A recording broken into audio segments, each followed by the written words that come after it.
Et allez, bon retour à vous dans le Grand Matin Week-end sur Sud Radio. Si vous nous rejoignez en ce jour de départ en vacances, tiens, allez-vous prendre la route pour les vacances de la Toussaint aujourd'hui? Allez-vous faire le plein? Allez-vous regarder la facture? Est-ce que ça vous coûte plus cher? Peut-être êtes-vous concerné par le chèque de 100 €, cette indemnité inflation offerte par le gouvernement cette semaine pour faire face à la hausse du prix à la pompe. On en parle tout de suite avec nos invités. Sud Radio, le débat de la semaine.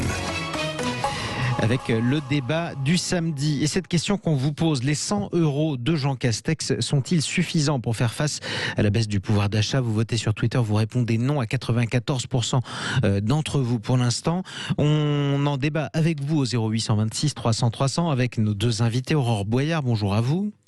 Bonjour. Avocate au barreau de Toulon, qui prend souvent la route et qui nous le dira dans un instant. Prisca Thévenot est également avec nous. Bonjour à vous, Prisca. Bonjour.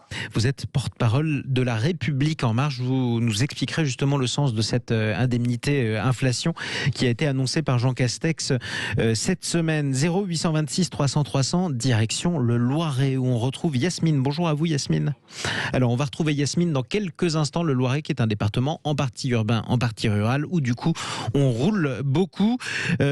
Aurore Boyard et Prisca Thévenot. Commençons avec vous, Prisca Thévenot, porte-parole de La République En Marche. On a beaucoup de commentaires, dont un qui nous dit si l'impôt est juste, on n'a pas besoin de le faire rembourser. Vous n'avez pas le sentiment que c'est un peu étrange de donner une aide aux Français pour payer l'essence, alors même qu'une grande partie de ce prix de l'essence est due aux taxes?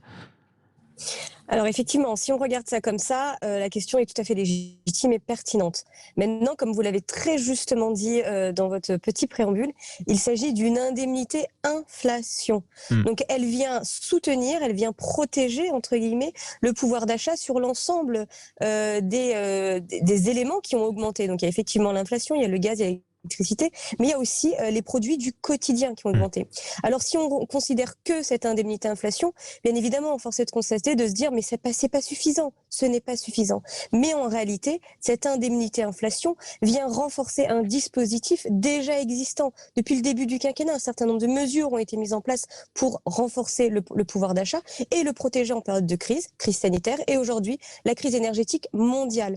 Donc il faut bien considérer l'ensemble des paramètres. Encore une fois, là ce sont des mesures d'urgence, mais pour ce qui est de l'énergie en particulier, il s'agit aussi de ne pas oublier qu'il y a des mesures de moyen long terme qui ont été mises en place et qui ont été annoncées, notamment par Bruno Le Maire sur le marché unique de l'énergie et également sur notre dépendance aux énergies fossiles dans le cadre de France 2030 par le président de la République. Avec le gel, en tout cas, des prix du gaz qui eux-mêmes étaient en train d'augmenter. Gel provisoire, 0826 300 300. Yasmine, on vous a retrouvé du côté du Loiret. Bonjour à vous, Yasmine. Oui, bonjour. Vous roulez beaucoup, vous ? Oui, je roule énormément. Donc, moi, je fais 60 km aller, 60 km retour. Oui, c'est beaucoup. Et malheureusement, moi, le chèque de 100 € ne me concerne pas, car je touche plus de 2000 €. Et donc, malheureusement, moi, j'aurais préféré plus par rapport au TVA ou les choses comme ça, pour que ça puisse toucher tout le monde. Ouais. Voilà. Donc, ça aurait été plus logique pour vous, ou alors de le cibler davantage sur ceux qui roulent beaucoup. On va se poser la question d'ailleurs avec vous, Prisca Thévenot, dans un instant. Merci beaucoup, Yasmine. Bon courage surtout. J'espère que vous êtes en vacances. Essayez d'en profiter quand même du côté du Loiret. Merci à vous de nous avoir appelé au 0826 300 300. Aurore Boyard, vous aussi vous la prenez, la route. Alors vous faites un peu moins de kilomètres que Yasmine a priori. Ça dépend. Oui, ça dépend. Je fais à peu près entre 20 et 25 000 km par an. Parce que, quand je plaide à Draguignan ou à Aix ou à Marseille, on prend la voiture. Quoique, des fois, prendre le train, c'est mieux. Il y en a moins d'embouteillages, surtout pour aller à Marseille. Alors, cette mesure qui a été faite, pour moi, est totalement inutile. Elle est démagogue et c'est ce que vient de dire la dame, c'est-à-dire que ça divise encore les Français. C'est-à-dire pourquoi on choisit un seuil de 2000 €, ceux qui gagnent 2030 € n'y auront pas droit. Et j'ai l'impression que diviser les Français, c'est ce que c'est parfaitement faire Emmanuel Macron. Pour moi, il faudrait diminuer les taxes déjà sur le carburant, 60% de taxes de l'État français au passage quand même, parce que ça, c'est une mesure qui bénéficierait à tous les Français. Et puis surtout, ce qui est important, c'est qu'on est sur une mesurette et encore une fois, on est toujours sur de l'aide ponctuelle aux Français. Vous savez, je crois que les Français, ils ont envie d'une chose, c'est de bien gagner leur vie et mieux la gagner, voilà. Deux, c'est redonner du sens au travail et se sentir utile. Vous savez, l'utilité dans la vie, c'est bien.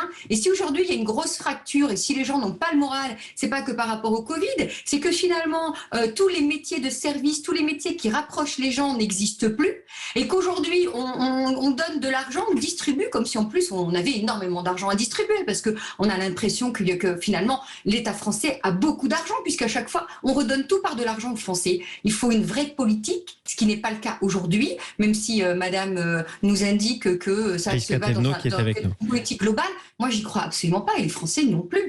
Prisca Thévenot va vous répondre dans un instant, porte-parole de La République En Marche. Restez avec nous les amis sur Sud Radio. Participez, appelez-nous 0826 300 300. Vous votez sur Twitter. Les 100 € de Jean Castex sont-ils suffisants face à la baisse du pouvoir d'achat? De nombreux commentaires que je dirai dans un instant.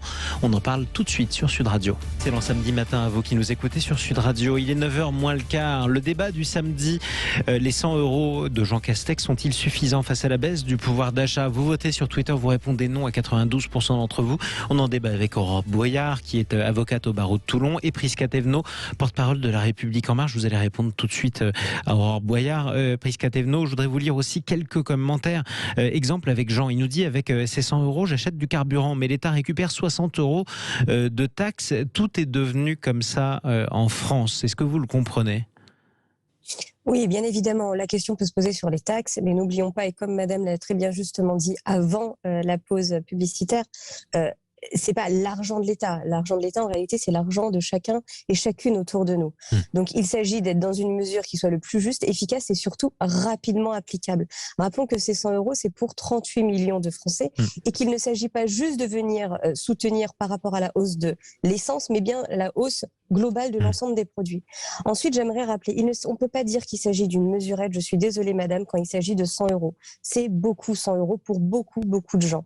Ensuite, par contre, je vais être d'accord avec vous. Il faut effectivement regarder plus long et plus globalement, à savoir qu'il faut faire en sorte que le travail paye mieux.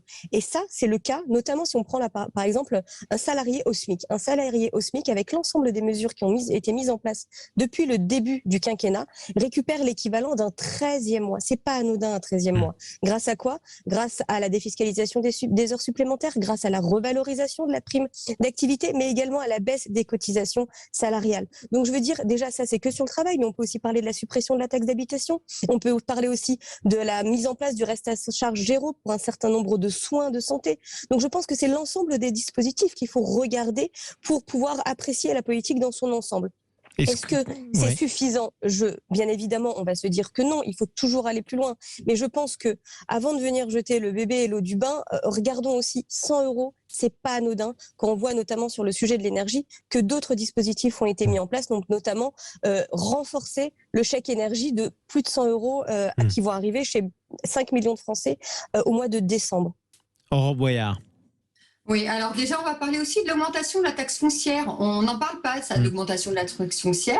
La taxe d'habitation n'a pas été supprimée par tout le monde. Et le gros problème en France, justement, le gros problème de M. Macron, de la politique du gouvernement, c'est qu'on tape toujours sur les gens, sur les classes moyennes. Ça a toujours été comme ça et ça continue de plus fort. Donc, c'est assez insupportable, madame.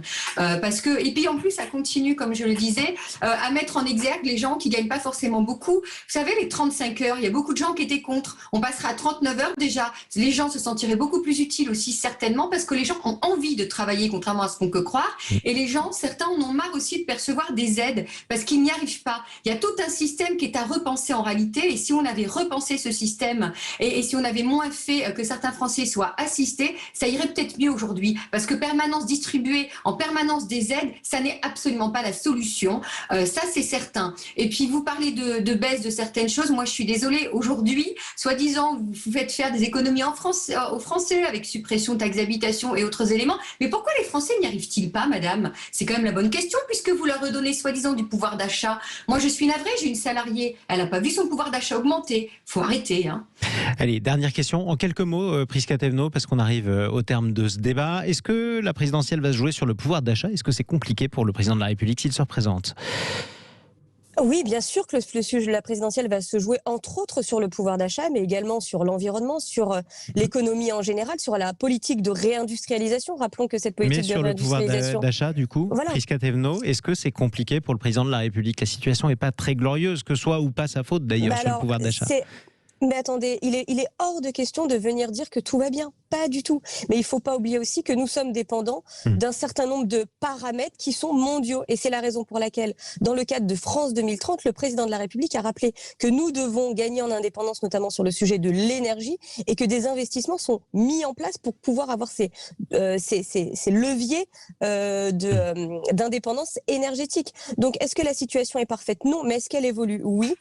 Vous parliez de la suppression de la taxe d'habitation. Si elle est mise en place, 30% qui la payent encore, la majorité des personnes qui la payent encore, qui ne sont pas énormément, ont déjà vu une baisse, c'est-à-dire de 30% dès le mois d'octobre. Donc je pense qu'il faut aussi voir les choses arriver dans le temps. J'entends que pas tout n'est parfait, mais venir dire que rien n'a été fait, je pense que du coup ça met la discussion pas sur un bon socle parce qu'on n'arrive pas à aller sur le fond des sujets. Merci à vous Prisca Thévenot, porte-parole de la République En Marche. Merci à vous également Aurore Boyard, avocate au barreau de Toulon. Vous posez cette question, ces 100 € offerts par le gouvernement sont-ils suffisants face à l'inflation et la baisse du pouvoir d'achat?